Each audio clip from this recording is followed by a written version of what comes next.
Hey, I just wanted to take a moment and talk about this really chilly weather that we've been having lately. All last week, basically the water temps where we were fishing were in the 30s, and some days are really right at 33 degrees. Lots of ice buildup. It was really cold and kind of just abnormally cold for an extended period of time out here in the Northwest. I mean, guys out on the East Coast are probably pretty comfortable and familiar with that. But out here, the water, that's really cold water for steelhead, catching steelhead on the swing.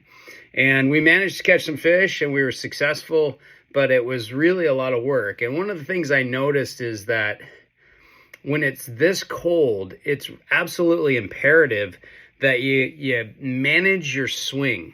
And that's not only slowing it down, but keeping the dynamics of the swing momentum moving through the run.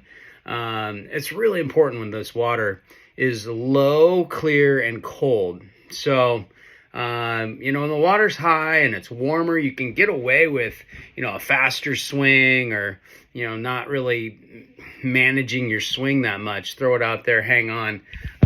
But when the water is cold, especially this cold, it really, really will benefit you to really kind of focus and have a good, careful management of your swing speed.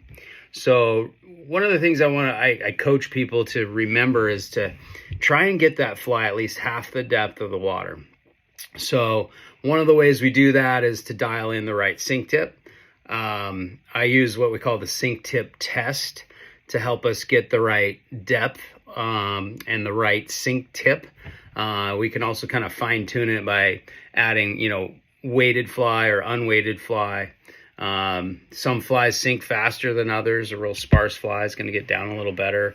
If you've got a Waddington shank versus a conehead or a tube fly, those are variables that you want to consider that become a lot more important to have dialed in when it comes to really low water and cold water situations.